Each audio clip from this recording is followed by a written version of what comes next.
का परम प्रिय जामवंत सभी लीलाओं में है।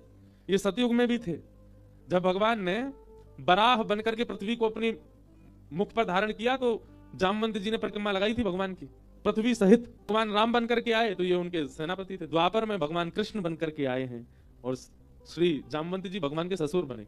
और कलयुग में भगवान जब कल्कि रूप धारण करेंगे तो कल्कि भगवान के सप्त चिरंजीवी सेना होगी, उनमें से एक श्री जामवंत जी भी होंगे। जामवंत जी चिरंजीवी हैं, चिरंजीवी। इच्छा थी भगवान हमारे कभी दामाद बन जाए। एक बड़ी सुंदर कथा में कभी कभी सुनाता हूं कथाओं में कि प्रभु श्री राम जब लौट करके आए रावण को मार के, जनक जी महाराज ने एक पत्र लिखा और पत्र लिख करके राम जी से कहा कि हे जामाता जी, हे दामाद जी, 14 वर्ष बाद आप वन से आए हो।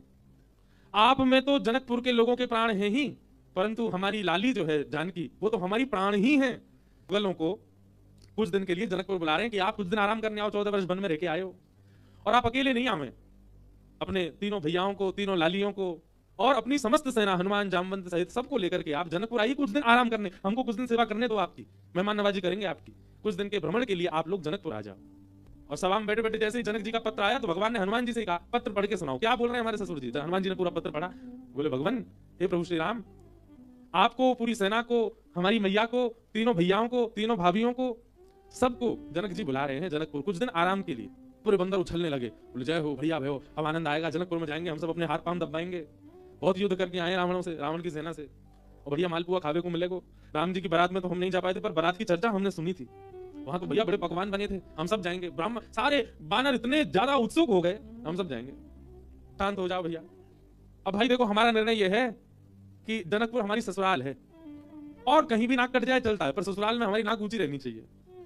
और इन सब बातों को ध्यान में रखते हमारे मन में आया कि हम जाएंगे, भरत जी जाएंगे, लक्ष्मण शत्रुघ्न जाएंगे, चारों बहुएं जाएंगी, कुछ वरिष्ठ लोग जैसे जामवंत जी, हनुमान जी, अंगद जी आदि आदि कुछ वरिष्ठ लोग जाएंगे। बाकी बानरों से हमारी प्रार्थना, आप तो यही सरजू जी के तट पर अयोध्या में ही रहो, आप लोग मत चलो। क्यों नहीं चले?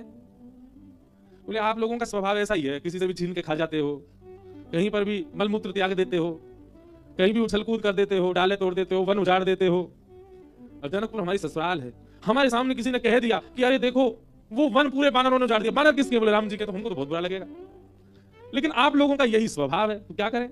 इसको कितना भी चलो उजाड़ो, ये रहेगा, अपने ही लोग हैं, सुधार भी देंगे। वो तो ससुराल है, वहां तो संकोच हो जाएगा हमको। बानर सब नीचे मुंह करके बैठ गए। राम जी तो अपनी घोषणा करके चले गए। जामवंत जी, हनुमान जी बोले भाई सब लोग उदास क्यों हो गए? जब रावण से मरवाना था तो हमको ले गए, जहां रसगुल्ला मिलेंगे, मालपुआ मिलेंगे, फल मिलेंगे, मेवा मिलेंगे, सेवा मिलेगी, वहां हमको छोड़ के जा रहे हैं। हाँ यही बात है, जहां ये था कि मृत्यु सामने, वहां बानर आगे, और जहां मालपुआ आगे, वहां बानर नहीं छोड़ जा रहे हैं। आप बड़े हो, सीनियर हो, आप ही बात करो। जामवंत जी गए और राम जी से कहा देखो सब बानर बहुत उदास हो गए, आप ऐसे मत करो, मैं जिम्मेवारी लेता हूं, एक पत्ता भी जनकपुर का टूटेगा नहीं किसी वृक्ष का। बोले आपके ससुराल में एक चीज भी यहां से वहां नहीं होगी, हमारी गारंटी। राम जी बोले भैया 100 200 300 बंदर नहीं है, करोड़ों बंदर हैं, किस किस को संभालोगे? बोले हमारी जिम्मेवारी। मैं वचन देता हूं आपकी ससुराल में एक बात भी ऐसी नहीं होगी जिससे आपको संकोच अनुभव हो। अच्छा देखो, राम जी को संकोच की कोई चिंता नहीं है, तो लीला कर रहे थे, राम जी आनंद कर रहे थे। जामवंत जी बोले सब बानरों की जिम्मेवारी मैं लेता हूं। राम जी बोले देख लो, फिर हम कुछ बात होगी हम तुमसे ही कहेंगे। जामवंत जी बोले आप कह लेना हमसे, बस जिम्मेवारी हमारी। ठीक है। जामवंत जी बाहर आए, बाहर आकर के सब बानरों से बोले हाँ भैया सुनो, राजी हो गए राम जी आप सबको ले जाने के बाद, एक पत्ता भी नहीं टूटना चाहिए जनकपुर के किसी वृक्ष का। बानर बोले बिल्कुल नहीं टूटेगा, आपको बिल्कुल आज्ञा करो कैसे चलना है। बोले सब मुझे देखो, जो मैं करूं वही करना है, जब मैं बोलूं तब बोलना है, जब मैं शांत रहूं तब, यहां तक कि श्वास भी मेरे संगी लेनी है सबको, मैं जब छोड़ूं तब छोड़नी, तब लेनी तब लेनी, मैं जब मुड़ूं तब मुड़ना, जब मैं जब देखूं तब देखना, मैं जब सोऊं तब सोना, मैं जब खांसू तो खांसना। बानर बोले ठीक है। राम जी बोले एक बार हमको डेमो दिखाओ।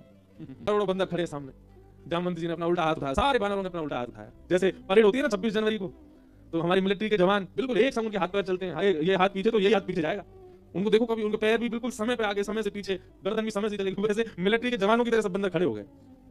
जामवंत जी हंसे तो सारे बंदर हंसे, जामवंत जी खांसे तो जिनको खांसी नहीं आ रही वो जबरदस्ती खांसे, लोग खांसना है, जामवंत जी खांसे। राम जी बोले चलो ठीक है अब चलते हैं जनकपुर। जनकपुर की ओर जा रहे हैं। 14 वर्ष बाद वन से लौटने के बाद, राज्याभिषेक के बाद राजा रामचंद्र भगवान पूरे नगर में उत्सव मनते जा रहे हैं, जहां जहां से निकलते हैं वही पुष्प वर्षा हो रही है, सेना राम जी की चल रही है। पर इस पूरी यात्रा का सबसे श्रेष्ठ केंद्र बिंदु, आकर्षण बिंदु था बानरों की परेड। बिल्कुल ऐसे चल रहे हैं सीधे, जामवंत जी इधर देखे सब बानर इधर देखे, जामवंत जी नीचे तो सब नीचे, जामवंत जी गुजामे तो सब गुजामे। जनकपुर में पहुंचे, राम जी की सब बलैया लेने लगी अटारी से, हमारे पहुना आए, हमारे जमाई राजा आए, प्रवेश किया। आहा बानरों की ऐसी प्रशंसा, भैया कैसे सुधरे भाई? अच्छा, जामवंत जी ने सबके काजे वस्त्र भी सिलवाए थे, सब बानर बिल्कुल भैया ऊपर को आधी बगलबंदी सी पहन के, नीचे धोती सी पहन के, टोपा से पहन के चल रहे थे। कैसा, मैं तो चिंतन करता हूँ कैसे लग रहे होंगे सब। हम बंदरों के बीच में रहते हैं ना वृंदावन में। जनकपुर की सब नारियां आरती कर रही हैं, पर बानर नहीं उनकी ओर देखे भी। जब जामवंत जी देखेंगे तभी देखेंगे। जनक जी महाराज ने स्वागत किया, और स्वागत करके खूब प्रेम से बात हुई, और बोले भैया पूरे जनकपुर में हल्ला है आपके बानरों का। कैसी सेना, लग रहा है देखते ही बनता है कि यही बानर मार सकते हैं रावण की सेना को। इतने शिष्टाचारी, इतने गंभीर। देखो इतनी बड़ी सभा में करोड़ों बानर बैठे हैं, पर सुई गिरता तो उसकी आवाज भी आ जाएगी, पिन ड्रॉप साइलेंस। सब बानर करें हाँ। अब आप बहुत दूर से चल के आए हैं, सबकी प्रसाद की व्यवस्था है। हाँ भाई, सब बानरों के आगे चौकी लगाओ। पहली बार बानर चौकी पर बैठ के पाएंगे। चौकी पर बैठ गए, चौकियों के आगे दूसरी चौकी, चौकी के ऊपर सोने की थाली, चांदी की कटोरी। आहा क्या भैया, सब बानरों की थाली, पहली बार बानरों के आगे थाली लगी है। लेकिन बानर थाली में नहीं देख रहे हैं, सब जामवंत जी को देख रहे हैं। ये सब्जी आई, ये सब्जी आई, मिष्ठान आए, पूड़ी आई, 5 प्रकार की पूड़ी आई, रोटी आई, चावल आए। बानरों का स्वभाव क्या है? आप केला भले हाथ से दो, लेकिन फिर भी छीन के ही लेगा। बानर का स्वभाव होता है, उसका छीनने का स्वभाव होता है। सारे बानर ऐसे बैठे जामवंत जी को देख रहे हैं, टेढ़ी टेढ़ी नजर करके देख रहे हैं थाली में क्या क्या आ रहा है। लार टपकती जा रही है, लेकिन नहीं, जामवंत जी जैसे कहेंगे वैसे खाना है। सबको फल दिए गए, फलों में सब फल अमनिया करके दिए, आम सबको साबुत दिए गए। सबकी थाली के आगे आम रखे गए, सब बिल्कुल थाली हो गई। जामवंत जी महाराज ने सब बानर की ओर देखा, सब बानर बिल्कुल जामवंत जी को देख रहे थे। जामवंत जी ने हाथ में जल लिया, अन्नपूर्णे सदापूर्णे, सब बानर बोले अन्नपूर्णे सदापूर्णे। थाली के ऊपर 4 बार घुमा, सब बानर घुमा रहे हैं। आचमन किया, सब बानर आचमन कर रहे हैं। जनक जी बोले राम जी मान गए आपकी सेना को, क्या अद्भुत बानर है सर। वैसे अगर दाल चावल पा रहे हैं जामवंत जी, सब दाल चावल ही पा रहे हैं। जितनी दाल जितनी सब्जी डाल रहे हैं उतनी ही डाल रहे हैं। अद्भुत बात थी देखने में।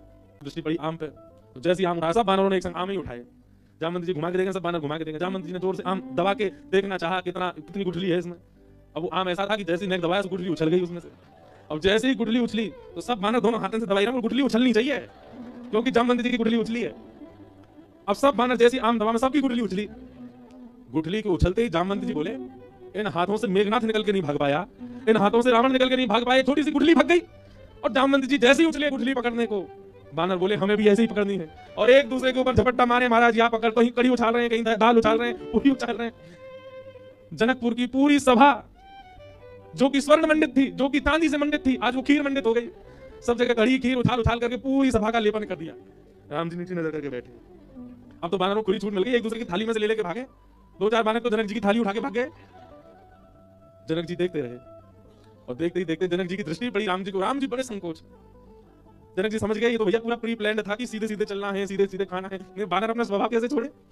राम जी को संकोच में देख जनक जी ने उनको हृदय से लगाया। बोले हम बिल्कुल अप्रसन्न नहीं है, हमको प्रसन्नता है कि इतना आनंद हुआ जनकपुर में इतने दिन बाद। जनक जी को राम जी को हृदय से लगाते हुए देखा तो जामवंत जी के मन में आया मैंने बहुत बड़ा अपराध कर दिया। आज जितने प्रेम से राम जी अपने ससुर जी को हृदय से लगा रहे हैं, हे भगवान मेरे अपराध का पीड़ा जो मेरे चित्त में है वो तभी दूर होगी जब इतने प्रेम से ठाकुर जी मुझे भी अपने हृदय से लगाए।